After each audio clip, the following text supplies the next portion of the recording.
ब्रह्मानंदं परमसुखदं केवलं ज्ञानमूर्तिम् द्वन्द्वातीतं त्रिगुणरहितं तस्यमस्यादिलक्ष्यम् एकं नित्यं विमलमचलं सर्वधी साक्षिभूतं भावातीतं गगनसदृशं सद्गुरुं तं नमामि। ओम गुरु ब्रह्मा गुरु विष्णु गुरुदेवो महेश्वरः गुरु साक्षात् परब्रह्म तस्मै श्री गुरुवे नमः। ध्यानमूलं गुरुमूर्ति पूजामूलं गुरुपदं मंत्रमूलं गुरुर्वाक्यं मोक्षमूलं गुरुकृपा। सद्गुरु भगवान की जय, स्वामी जी महाराज की जय। शिवोहम।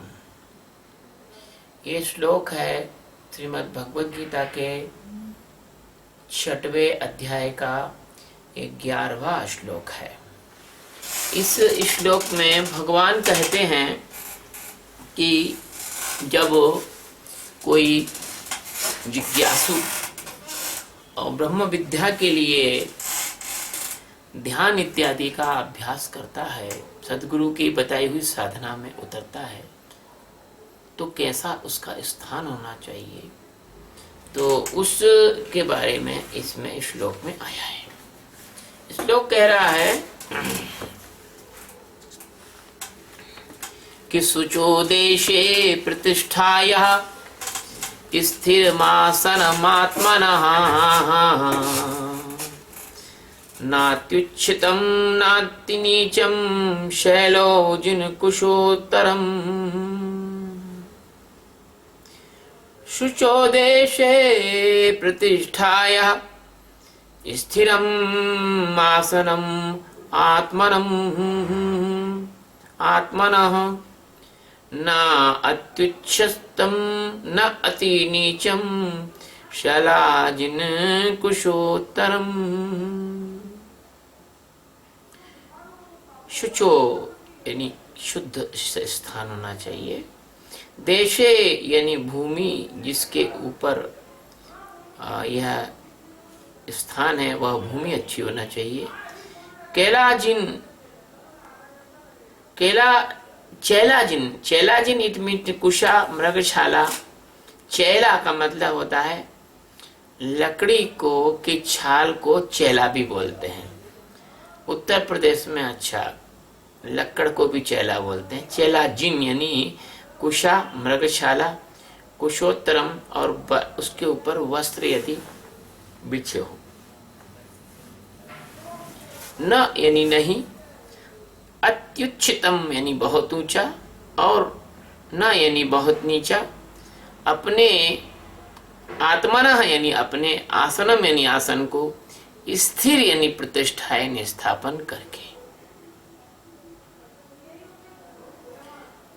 अर्थ है शुद्ध भूमि में जिसके ऊपर क्रमशः कुशा मृगशाला और वस्त्र बिछे हैं, न बहुत ऊंचा है और न बहुत नीचा है, ऐसे अपने आसन को स्थिर करके, ऐसे अपने आसन को स्थिर करके स्थापन कर ले। ये तो इसका शाब्दिक अर्थ है, वर्ल्डली मीनिंग है। अब इसको इस श्लोक में जो गहरा अर्थ है वो भगवान सद्गुरु परमात्मा आपको बताएंगे मेरे माध्यम से। तो पहले तो ये कह लिया जाए कि जो गुरु महाराज है सच्चिदानंद परमात्मा, मेरे जाने मेरे देखे सच्चिदानंद से अच्छा कोई शब्द मुझे पूरे ब्रह्मांड में दिखता नहीं। और यही सर्वोत्तम होने की वजह से श्रीमद् भागवत के प्रारंभ में यही शब्द आया है। और सच पूछो तो मेरे अज्ञान काल में इसी शब्द से मेरी बहुत प्रीति थी। और सच पूछो तो सदगुरु की कृपा से यही मुझे नाम इसलिए ही मिला है क्योंकि सच्चिदानंद शब्द जो है बहुत ज्यादा आध्यात्म जगत का एकदम सर्वोच्च सत्य है, सर्वोच्च शब्द है। तो सच्चिदानंद परमात्मा जो अनंत कोटि आकाश गंगाओं के एकमात्र मालिक है, एकमात्र आधार है, एकमात्र अधिष्ठान है, एकमात्र धारण करता है, जिनके बारे में रामचरितमानस कहता है कि को रोम रोम में रम रहे कोटि कोटि ब्रह्मांड, जिनके बारे में कहा गया है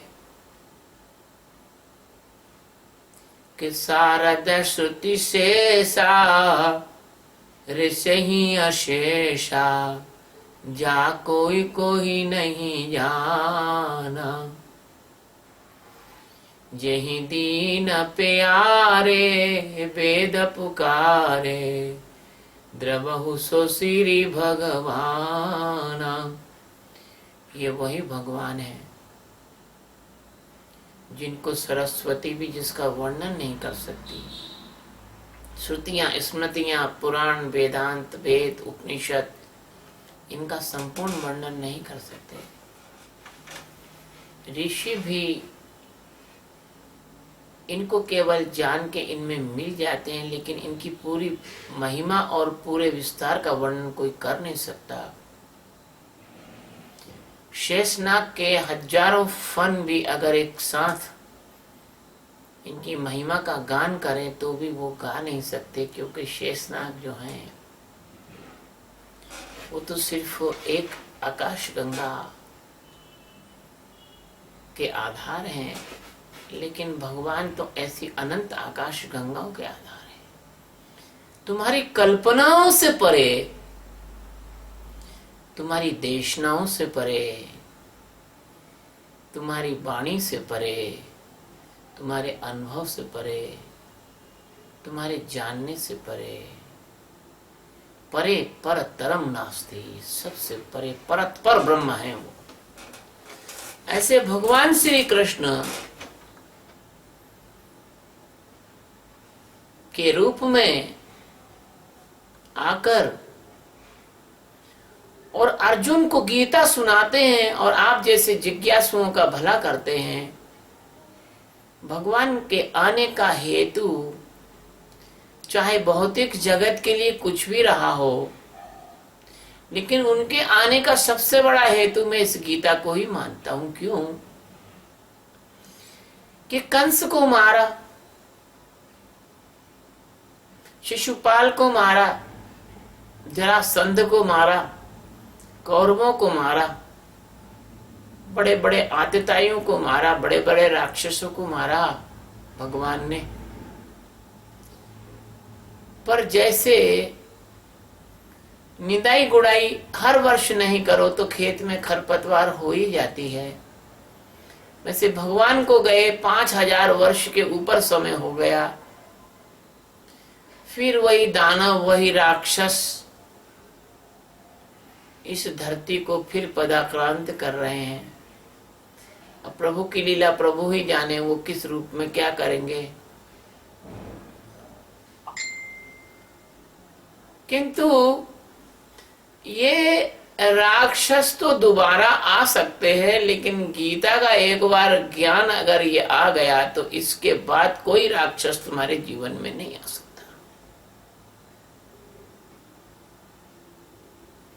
यह गीता है एक सुदर्शन चक्र। तुम अच्छी तरह से परमात्मा का दर्शन इस गीता के माध्यम से किसी सदगुरु की प्रेरणा से कर सकते हो, तो फिर ये चक्र तुम्हारा धर्मो रक्षति रक्षिता हो जाएगा। यही चक्र तुम्हारी रक्षा कर लेगा। तो भगवान श्री कृष्ण इस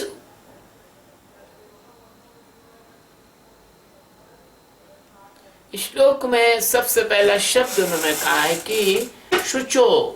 शुचो यानी पवित्र, शुचिता। शुचिता का मतलब होता है पवित्रता। भगवान कहते हैं कि सोचो, यानी पवित्र स्थान पर।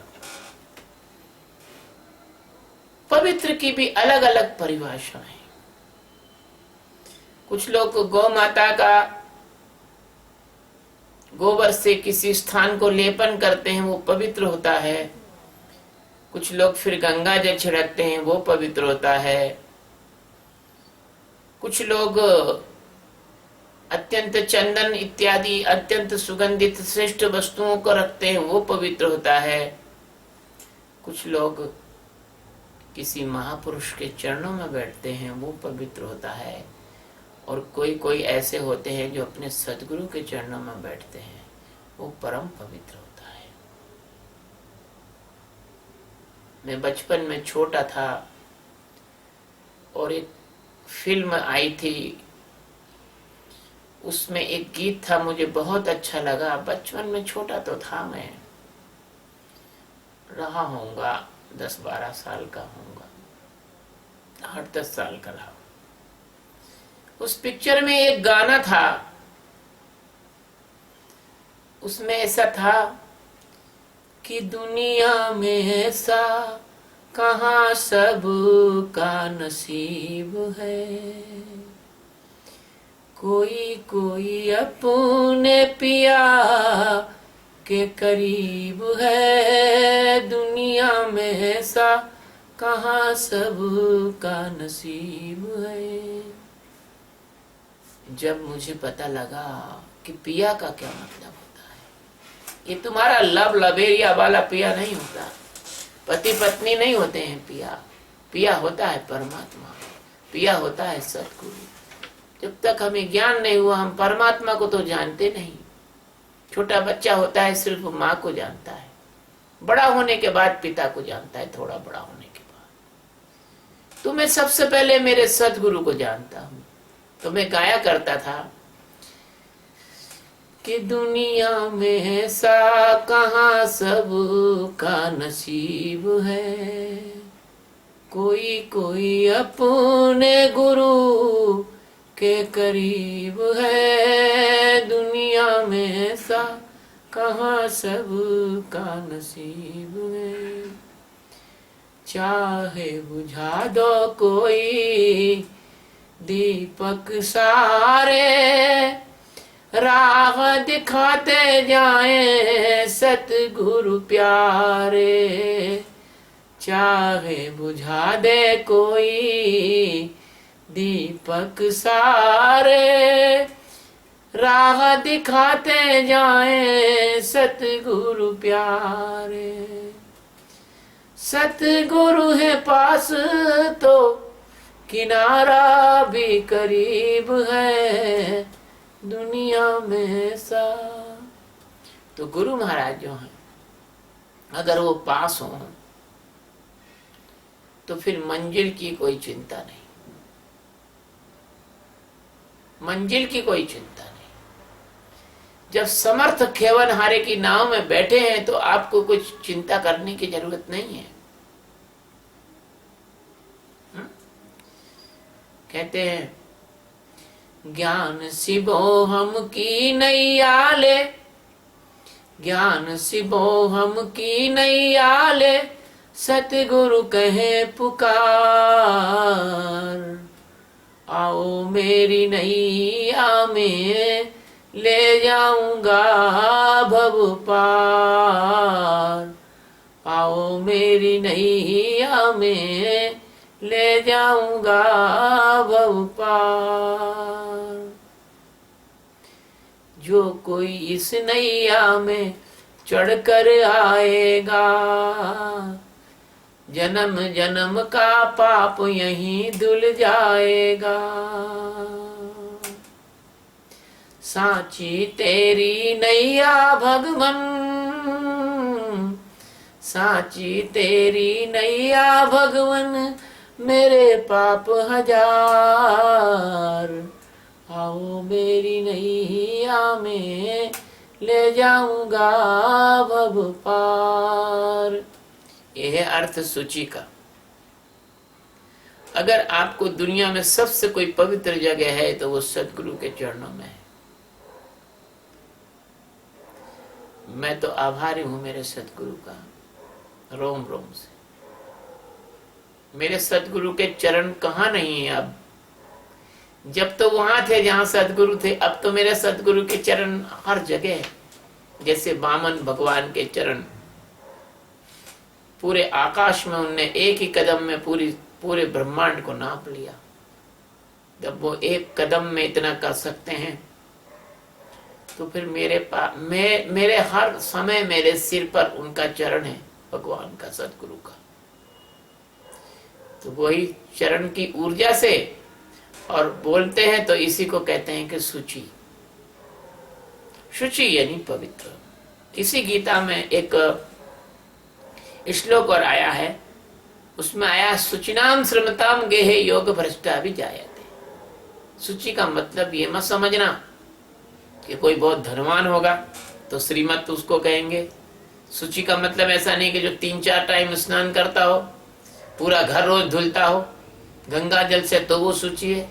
नहीं, जहां सतगुरु के चरण कमल का प्रवेश हो जाएगा, उससे ज्यादा शुचि पवित्र कोई नहीं हो सकता। हमारे सतगुरु जब हमारे साथ थे और हमने देखा, कभी किसी का नया मकान बनता था तो वो वास्तु पूजा वूजा कुछ भी नहीं कराता था। वो गुरु महाराज को बुलाता था, सबसे पहले उस मकान में गुरु महाराज को बुला के उनको आसन पे बिठाल के उनका पूजन करता था, और कुछ भी नहीं करता था। और अभी तक वो लोग सुखी रह रहे हैं। कहते हैं कि गुरु की पूजा होत से सबकी पूजा होए, वो जो सबकी पूजा करो कोई ना कोई बाकी होए। गुरु की पूजा करने से सारे देवी देवताओं की पूजा हो जाती है, फिर किसी के करने की जरूरत नहीं है। और यदि गुरु की पूजा नहीं की जाए तो तुम सारे देवी देवताओं की पूजा कर लोगे तो कोई ना कोई बच ही जाएगा, और वही आपकी छाती पे जाके चढ़ जाएगा कि हमारी क्यों नहीं करी तुमने। इसलिए जो समझदार लोग होते हैं वो गणेश जी के समान होते हैं। जैसे गणेश जी ने माँ पार्वती और भगवान शिव की परिक्रमा कर ली, तो उन्होंने कहा देखो हमने तो पूरे पृथ्वी और आकाश की परिक्रमा कर ली, क्योंकि पृथ्वी जो है माता है और आकाश जो है वो पिता है। तो इसका मतलब कहने का तात्पर्य होता है, हाँ, कहने का तात्पर्य होता है कि यदि आपने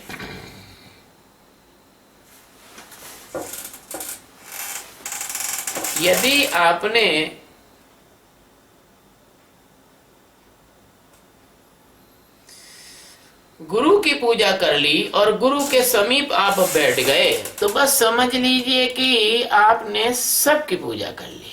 ऐसा कोई भी देवी देवता नहीं रहा, और ऐसा कोई पवित्र स्थान नहीं जो गुरु के समान पवित्र हो। गुरु के समान कोई भी पवित्र नहीं है। गुरु के समान कोई भी पवित्र नहीं है।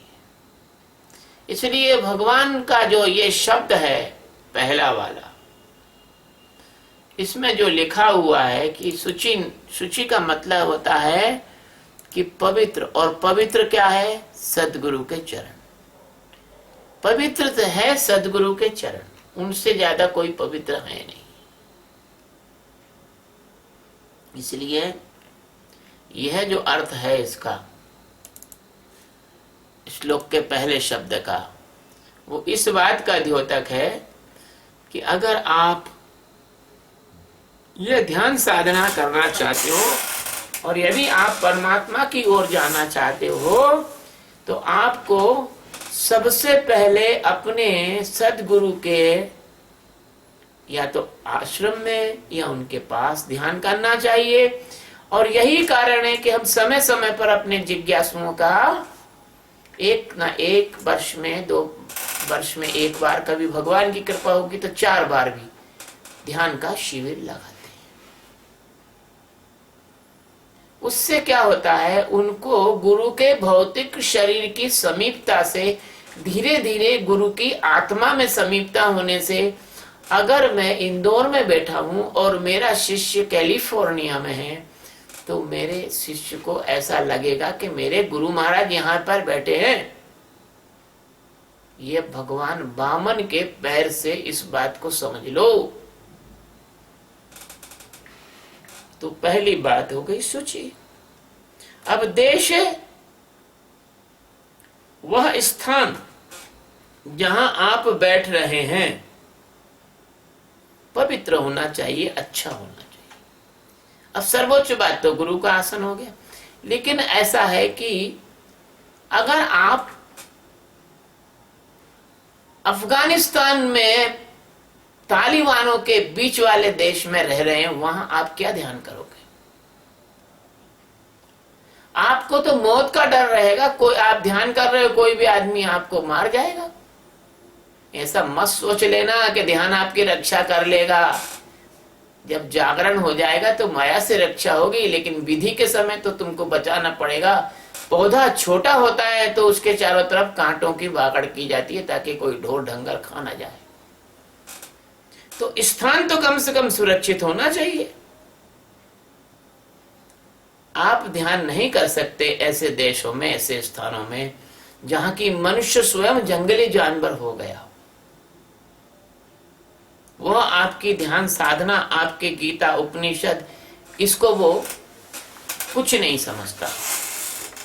कुस्तुम दुनिया का पुस्तकालय जिसमें 10 लाख पुस्तकें थी, पूरे विश्व की पुस्तकें थी, हस्तलिखित, पांडुलिपित, लिखित, ताड़पत्र पर सब तरह की पुस्तक थी। उस पुस्तकालय को तैमूर लंग ने जलाया था। 3 दिन तक आग नहीं बुझी थी। पुस्तकें जलाकर, ज्ञान के माध्यमों को नष्ट करके, ऐसे स्थानों पर जहां ऐसे बर्बर लोग रहते हों, भगवान गीता में कहते हैं वह स्थान शुद्ध नहीं है। जहां पर बर्बर लोग रहते हों, जहां पर ऐसे जंगली लोग रहते हों जो कि उनके अज्ञान को ही वो ज्ञान समझकर और लोगों पर थोपने की कोशिश करते हों, वह स्थान, वह देश ठीक नहीं है। तो शुचि का अर्थ हो गया और देशे का अर्थ ठीक हो गया। चेलाजिन, चेलाजिन का मतलब होता है पुराने जमाने में मृग की छाल होती थी, तो ऐसा नहीं कि कोई मृग को मार के उसकी खाल निकालता था। प्राकृतिक रूप से जंगल में जो मृग मर जाया करते थे, उनकी छाल को उनकी लेकर उसको शोधन कर कर ऋषि मुनि उसको पहनते भी थे और बिछा के बैठते भी थे और ओढ़ के भी सो जाते थे, क्योंकि वो जो है किसी भी नागरिक जनों के ऊपर डिपेंड नहीं रहना चाहते थे। तो फिर उन्होंने चेला, जिनका मतलब होता है या तो जो बरसात में कुश उग जाते हैं, कुशों को की चटाई बना ले जाती है, वह आसन कुशासन, या मृगछाला और ऊनी वस्त्र, ये इसको बिछाकर बैठने का है। लेकिन इसका और गहरा अर्थ है चेला जिनका। आप साधना में इतने ज्यादा तल्लीन हो जाएं कि शरीर के होने वाले सुख और दुखों की आपको परवाह नहीं रहना चाहिए। भगवान महावीर जब वो घर छोड़कर चले और परमात्मा के बोध में, ज्ञान में जब वो लीन होते चले गए, तो उनके जो कपड़े थे, उनके जो वस्त्र थे, गल गल के उनके शरीर पर से गिरते चले गए और उन्होंने उन वस्त्रों की परवाह नहीं की और बाद में वो दिगंबर हो गए। और उससे फिर दिगंबर जैन धर्म का प्रारंभ बाद में हुआ। तो जो जैन धर्म के दिगंबर मुनि थे, उनकी महावीर जैसी क्षमता नहीं थी। महावीर प्राकृतिक रूप से कपड़ों का त्याग नहीं किया, उन्होंने कपड़े निकाल के नहीं फेंके, वो कपड़े उनके गल गए, सड़ गए, शरीर से हट गए। ऐसे जैसे भगवान वाल्मीकि, भगवान ने साधना की, वाल्मीकि भगवान ने, तो पूरे शरीर में उनके बल्मीक यानी दीमक लग गई, लेकिन वो बैठे रहे साधना में, और तब कहीं जाके उनको ब्रह्म ज्ञान प्राप्त हुआ। ये मैं तुम्हें इतना आसानी से दे रहा हूं तो तुम लोग नखरे कर रहे हो। इतनी कठिनाई से लोगों ने इसको पाया है, मैं तुम्हें आसानी से दे रहा हूं। अरुणी ने कितनी गुरु की सेवा की कि वो जमीन के अंदर जो है पानी एक क्यारी से दूसरे क्यारी में रोकने के लिए मिट्टी की जगह खुद मिट्टी जैसे अड़ गए जाके, और पानी गुरु की फसल नष्ट नहीं होने दी। ऐसी मेहनत से इसी जान को जोखिम में लगा के दिया है। तुम तो बड़े फैशन में ले रहे हो इस ज्ञान को, और फिर भी लेने में ऐसा सोच रहे हो जैसे तुम हमारे ऊपर कोई एहसान कर रहे हो इस ज्ञान को लेने में। तो ये अर्थ है चेला जिन। शरीर को एक वस्त्र बना लो, शरीर को एक आसन बना लो, शरीर की परवाह नहीं करो। अब हमारी एक शिष्या है, उसका कभी हाथ दुखने लग जाता है, कभी पैर दुखने लग जाता है, वो उसी में ही घबरा जाती है, मुझे कोई दंड तो नहीं दे रहे हैं, मुझे कुछ क्या हो रहा है गुरुजी, मैं क्या करूं। अरे ये अविद्या का बना हुआ शरीर है, ये तुम्हें परमात्मा की ओर जाने देगा क्या? जैसे ही तुम परमात्मा की ओर प्रयास करोगे, शरीर उपद्रव करने लग जाता है। तो इससे भी अब इसको अपने को चेला जिन बनाना है। इस शरीर के ऊपर अपन चढ़ बैठे, इस शरीर के ऊपर अपन अपना कमांड करें इस शरीर को। यह शरीर गड़बड़ी करता है तो इसको करने दें, उसके हम दृष्टा साक्षी हो जाएं। अब ना अत्युत्तम, ना बहुत ऊंचा, ना अधिक नीचा। कहने का तात्पर्य ये वो आसन नहीं कर रहे भगवान, बात कर रहे तो कोई भी रास्ते चलता आदमी भी बता देगा, फिजियोथेरेपी वाला, कैसे बैठना कैसे उठना। ना अति उच्चतम, मतलब कहने का मतलब है कि ना तो तुम इतनी ज्यादा अभ्यास करो कि दौड़ के चले और गिर के पड़े, जैसे धावक होता है एथलेटिक्स में। अगर उसको मान लो मिडिल डिस्टेंस और लॉन्ग डिस्टेंस की रेस दौड़ाना है तो वो एकदम पूरी ताकत से शुरू में दौड़ जाएगा, तो बीच में जाकर ढीला हो जाएगा, आखिरी में तो पूरी रेस ही कंप्लीट नहीं कर पाएगा। तो ना तो तुम्हारा प्रयास इतना ज्यादा ऊंचा होना चाहिए कि तुम बहुत जल्दी एग्जॉस्ट हो जाओ। शुरू में गुरु महाराज के पास आए तो कर रहे साहब 6-6, 7-7 घंटा ध्यान, और बाद में ध्यान से आ गई उबान, और उबान आ गई तो संसारी से गए गुजरे हो गए। पहले ही अच्छे थे, गुरु महाराज के आने के पहले से, मिलने के पहले ही अच्छे थे। फिर तो गुरु महाराज की वाणी को भी, उनके ध्यान को भी तुमने फुटबॉल समझ के खेलने लग गए, और तुम्हारा ध्यान ऐसा हो गया, बिगड़ गया। और ना निश्चितम, और ऐसा नीचे भी ध्यान नहीं होना चाहिए। जैसे खरगोश और कछुए की दौड़ लगी तो खरगोश जो है सोचा कि सो जाओ यार, अभी तो कछुआ बहुत देर में आएगा, अपन एक छलांग में दौड़ पूरी कर लेंगे। ऐसे तुम जो है संसार में सो जाओ, अरे ठीक है गुरु महाराज तो मिल गए, अब क्या ज्ञान म्यान तो हो ही जाएगा, चलो अब अपन तो अपने पूरे जो घर के गृहस्थी के काम है, मजे करना है, वो सब कर लेते हैं, और बाद में ज्ञान म्यान तो करते रहेंगे यार, अब गुरुदेव तो मिल ही गए हैं, अब क्या करना है। ना तुम ऐसे अति नीचे मनोदशा में आओ, और ना तुम इतनी ऊंची अहंकार की मनोदशा में आओ कि किसी को कुछ भी मत समझो, और इतनी नीचे मनोदशा में भी नहीं आना कि तुमको जो है डिप्रेशन पकड़ ले, उदासी पकड़ ले, अरे क्या करे साहब, ध्यान क्या होगा इससे, फलाना अब तो क्या करना है। गुरु महाराज ने ध्यान बताया था, वो भी करके देख लिया, और बहुत सारी साधना करके देख ली, कोई भगवान तो कोई मिलता नहीं है, सब बेकार की किताबों में बातें लिख दी हैं, और ये गुरु लोग भी अपनी रोटी रोजी चलाने के लिए ऐसी बातें करा करते हैं।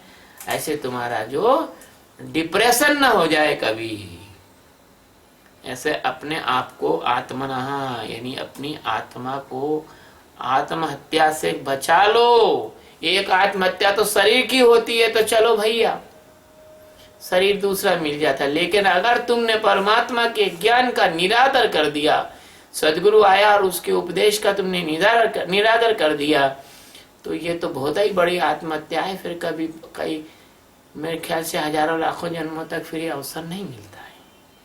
इस अवसर के लिए तुम रोते रहते हो। कहते हैं हजारों साल नरगिस अपनी बेनूरी पर रोती है, तब कहीं चमन में होता है कोई पैदा दीदावर एक।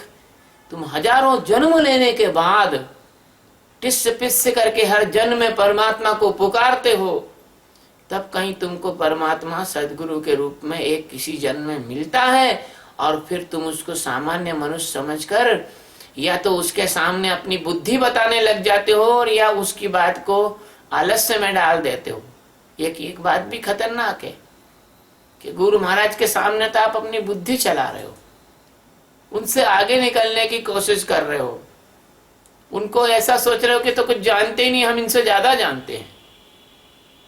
ये बात भी बहुत खतरनाक है।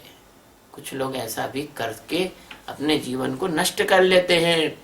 इसलिए सदगुरु की बात को ही फाइनल मानना चाहिए। कभी क्या हुआ, तुमने कोई राय दी, गुरु ने नहीं मानी, तो तुम्हारे ठेस लगती है अहंकार को, तो अंदर से बहुत तिलमिला जाता है, अरे यार अपनी बात नहीं मानी, अब आगे से नहीं बताएंगे। तो ये भी एक तुम्हारी बहुत बड़ी मूर्खता है। तो भगवान यहाँ भी सचेत कर रहे हैं कि ना तो इतना ज्यादा अति उच्चतम ऊंचाई पे चले जाओ और ना इतना नीचे चले जाओ। अपनी आत्मा को यदि संभालना है तो तुम्हें मध्यम स्थान पे रहना पड़ेगा, सदगुरु के साथ सामंजस्य बना के रहना पड़ेगा। आसनम, आसन को, आसनम का मतलब क्या है? हम जब ब्रह्म ज्ञान के नजदीक आ जाते हैं, ब्रह्म ज्ञान बस घटित ही होने वाला है, तो हम जिस स्थिरता में रहते हैं वह आसन है, ना कि ये आसन है। हम जिस स्थिरता में जीना सीख लेते हैं, जिस स्थिरता के होने से ही परमात्मा प्राप्त हो सकता है, अस्थिर व्यक्ति को परमात्मा नहीं मिल सकता। उस स्थिरता को आसनम कहा है।